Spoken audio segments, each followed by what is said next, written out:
Hello, welcome, and thank you for joining us for the August episode of Chang Reaction. I am Taylor Young, Assistant Director of the National Keratoconus Foundation.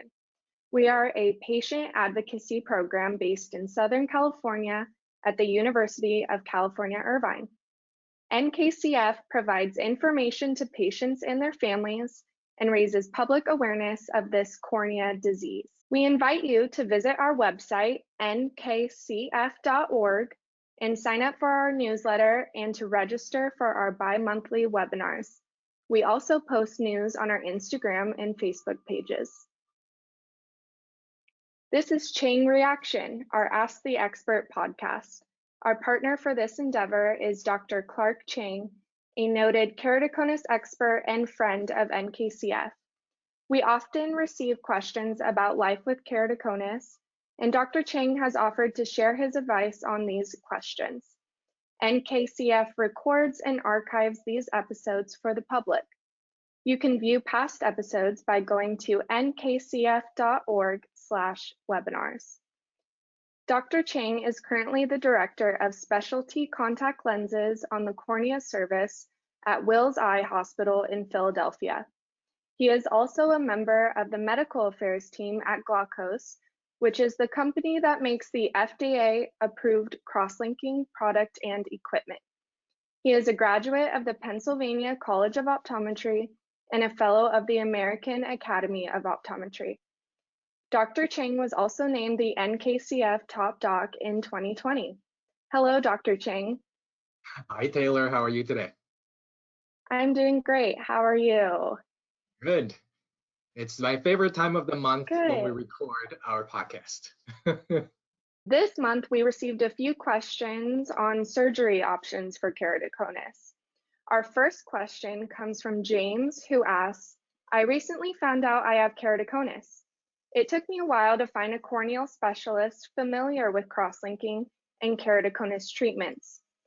But I will not have an appointment for several more weeks, and I am worried that I am losing valuable time. What can I do? Yes. And this is James, I think you said was the name. Am I correct, Taylor? Yes. So James, thank you for this great question. I completely understand where you're coming from, because given the potential implications of visual deterioration that may accompany progression in keratoconus, I understand absolutely the reason for wanting the earliest treatment recommendation from your corneal specialist.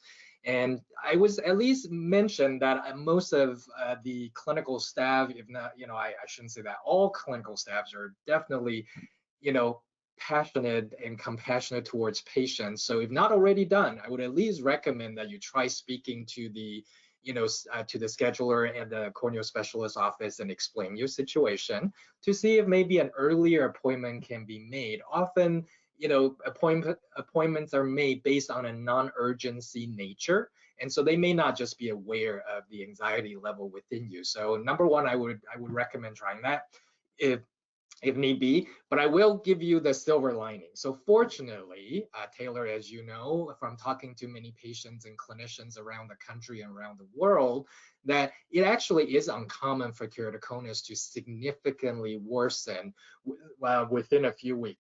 And especially, that part is true, especially if you're not experiencing any visual changes with your current glasses or contact lens prescriptions, so you can kind of gauge yourself. And if you're experiencing progressive visual symptoms, then sure, it may again help to reach out to the specialist office just so that they know what you may be experiencing or new symptoms heading into your consultation. But despite, there may still be like a little bit of wait time. And the good thing is that within a short period of time, medical literature, it's uncommon to have significant worsening in keratoconus within just a few weeks. But while waiting for the date of your consultation, you may be able to take some precautions to, avoid aggravating the potential risk factor that may associate or have been associated with keratoconus progression, such as eye rubbing, right? We tell everybody not to for good reason. And also ocular trauma, because again, your cornea is a little weaker with keratoconus, so any external force can potentially be associated with faster progression if you're at risk for that. So then number one, there's something you can do and be in control with while waiting. And number two, so once you get to your consultation, with your corneal specialist, if he or she determines that your keratoconus has gotten worse comparing to your previous exam, and this part is very important because again, you have to compare to something to know if a condition is changing. And a lot of people are going to head to the specialist office, not really bringing any past exam records, which makes that part really difficult. And so it kind of also creates more wait time after the consultation. So something you could also do is to make sure that you do request previous exam records, especially from your recent exam where you were diagnosed with keratoconus, because that can speed up the process for you, right? So you want to make sure that you do request records, including glasses prescription, contact lens prescription if anything changes, and also any test that was done to analyze the shape of your cornea, because that determines the severity of your keratoconus and gives at least a more clinical and scientific baseline point for your specialist to evaluate against his or her finding on the day you go in. Sometimes they will still need some more monitoring time to kind of have a multiple points to plot out a trend of progression or stability. So be prepared for that.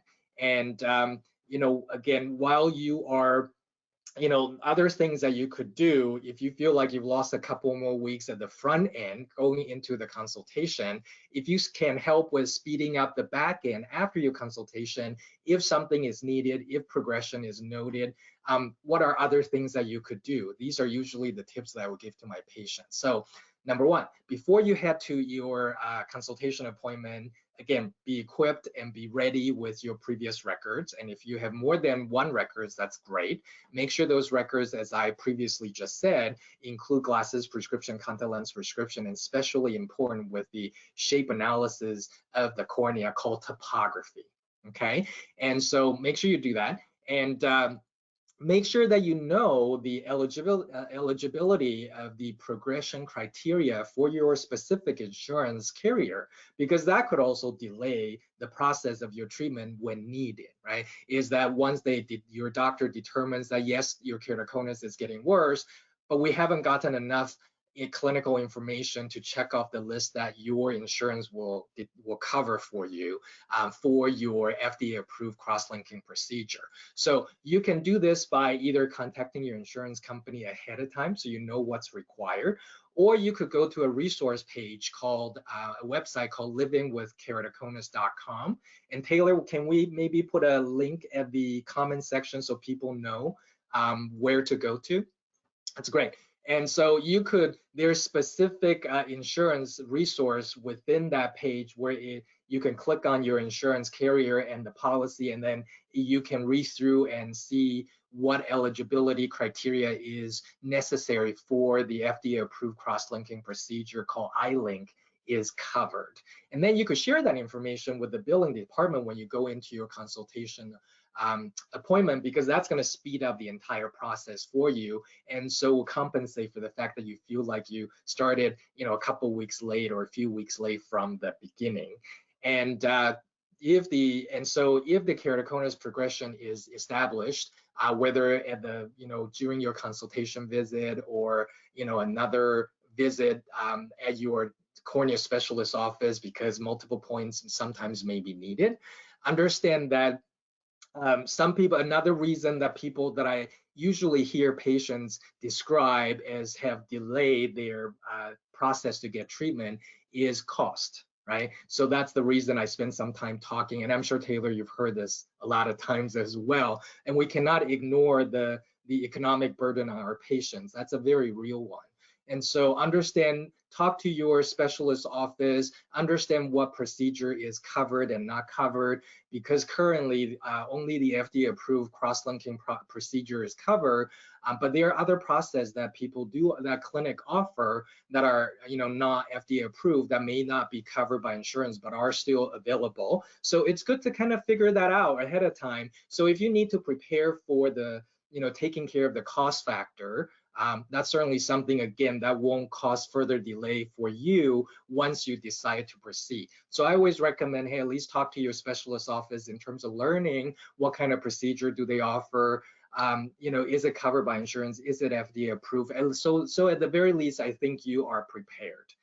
So that's an important thing, I think, to go and find or to know ahead of time. And if you need to know whether, let's say, if you haven't had an appointment, you're just currently looking to see where you can receive the care or evaluation, again, that livingwithkeratoconus.com website that I just told you would have a locator for where the FDA-approved cross-linking is offered across US, so you could certainly use that as a guide as well. And lastly, I want to say that National Keratoconus Foundation does such a good job for our patients. Don't forget that you also have a lot of resource tools under your fingertips. If you go to National Keratoconus Foundation website, they have an insurance tool page, just in case you need to download letter templates. If you think that for whatever reason your insurance claim may be rejected, they have some tips and pearls there for you as well. So I certainly recommend, I know Taylor worked very hard on that website, and I know she updates it from time to time, so definitely do check it out. Is there anything that you think I missed, Taylor? I don't think so. I think you got it, especially with the Living with Keratoconus website. And you're right, our website does have a lot of tips on there. It's really good to print it out and bring it to talk with your doctor in the clinic with those papers. I think a lot of patients then go home and look these things up and wish that they had brought it to their visits. So doing your research beforehand, I think, is a great tip. But Right. Thank you. I think that was very helpful. So our next question comes from Laura. Laura asks, after a corneal transplant, can keratoconus occur in transplanted tissue? How can keratoconus continue to impact my vision?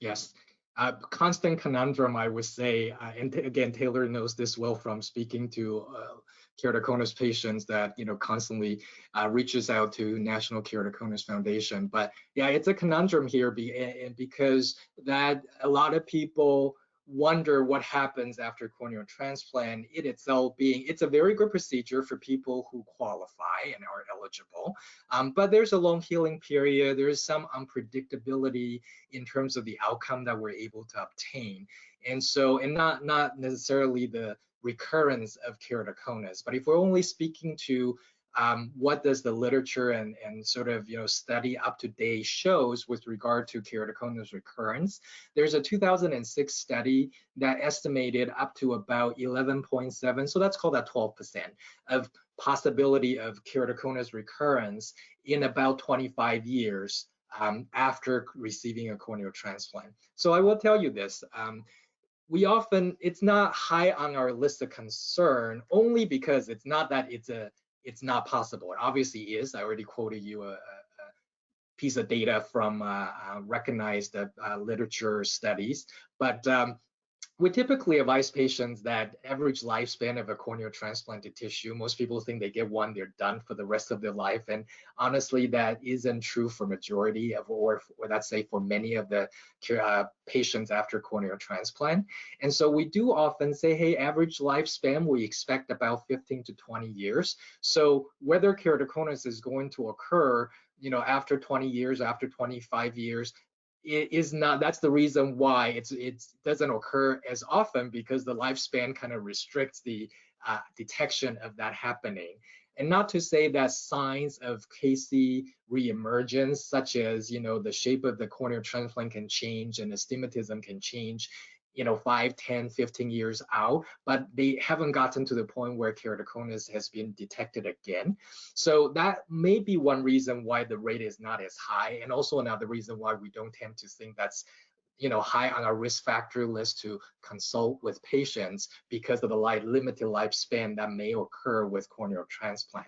But I think, however, there's a deeper dimension to this really good question, and that is, how can my vision continue to be affected after corneal transplant if I had keratoconus before corneal transplant? So many people after corneal transplant, it is important to understand that majority of patients still will see better with contact lens afterwards. And there's a reason, I'll get to that. But a lot of people think that once after corneal transplant, keratoconus is no longer there. Therefore, it negates the need for contact lens. And that was the reason they went to get a transplant to start with. And they often get rather disappointed. So listeners out there, I don't want you to get disappointed. I'm going to tell you why there's a reason keratoconus patients after corneal transplant continues to see better with a contact lens. And that is, if you think about what you have learned either through the webinar series that Mary and Taylor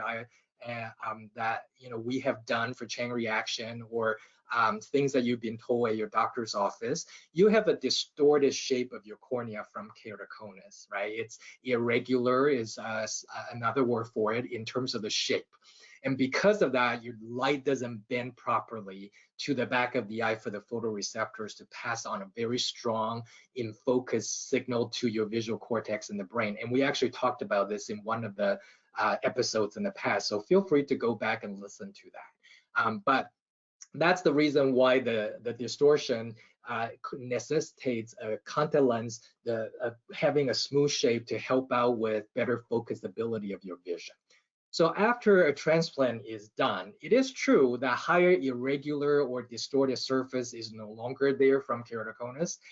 But what happens after, whether it's healing, whether it's suture technique and other factors, the shape of the transplant does not heal into a very smooth shape as if it's prior to the onset of keratoconus. So therefore, most people still need a contact lens to correct that shape factor in your vision, to improve and counter the deficiency in the visual quality. And that is the reason why most of your eye doctors will almost always suggest that you first exhaust your option in contact lenses prior to considering a corneal transplant, unless there's a very dense corneal scar that would affect or block the optical performance of a contact lens. Then you are obviously going to be better off to try a contact lens after a corneal transplant, or at least to evaluate whether or not you need a contact lens after a corneal transplant. So hopefully that kind of that hits all the right spot for this question for Laura. Thank you. Yes, I think it does. And I think you touched on a good point that we often will still need a contact lens even after a transplant. I think a lot of people do think it's just going to be a perfect, flawless cornea, but even that has a healing process and irregularities. So that's great. Okay. Yeah, perfect is hard to come by, especially when we are managing keratoconus condition. Our last question comes from Nancy. Nancy says, I am 75 years old and was diagnosed with keratoconus when I was much younger. Can cataracts be removed in a keratoconus patient? Yes, and Nancy, it just so happens that I grabbed an old scrub that I used to wear that says cataract here. I don't know if you can see it. So it fits the theme of your question.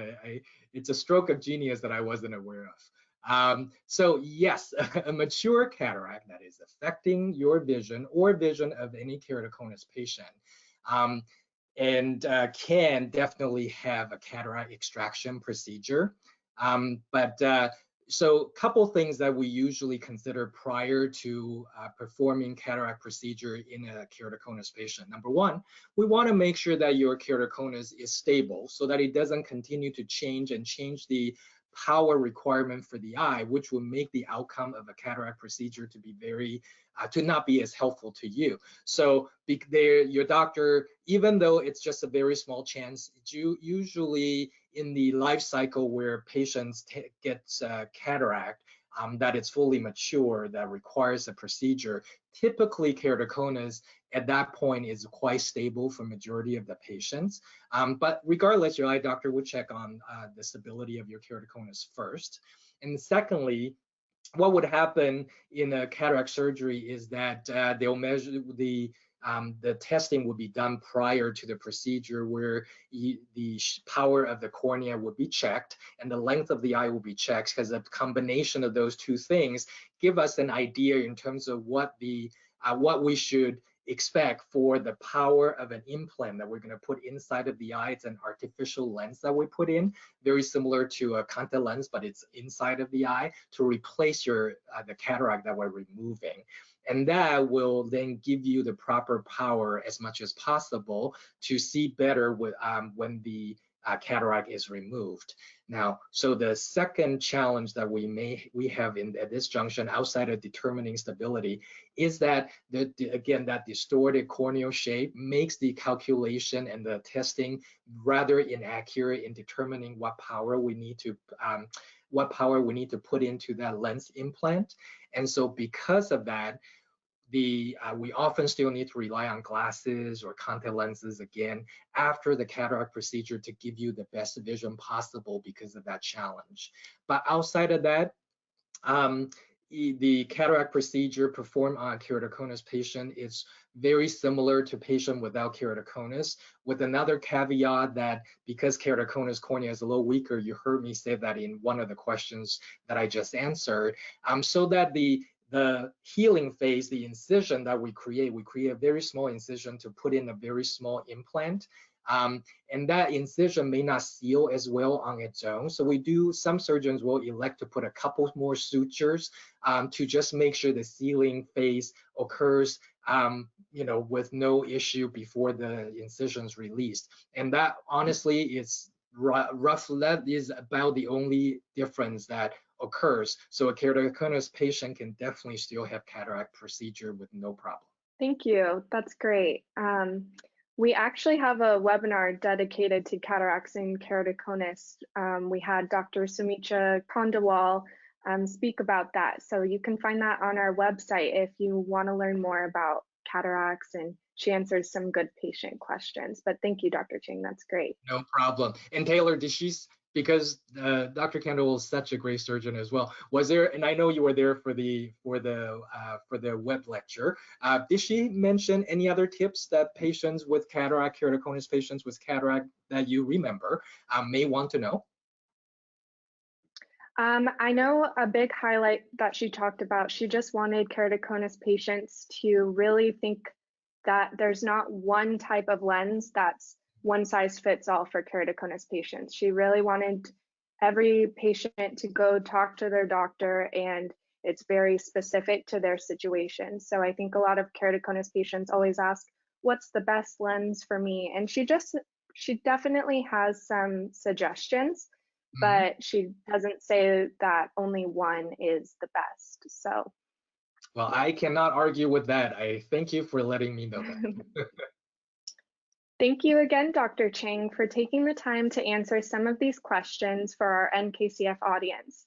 Next month, look for another Chang Reaction episode with answers to more questions about all things keratoconus.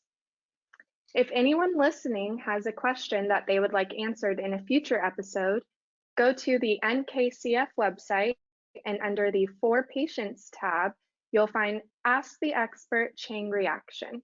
You can post your question there and we'll try to answer it during an upcoming episode. NKCF operates with the support of friends and donors. If you feel the urge to support us, you can make a much appreciated online gift to the UCI Foundation. In closing, I want to thank Dr. Clark Chang for taking the time out of his extremely busy schedule to work with us every month and answer our listener questions.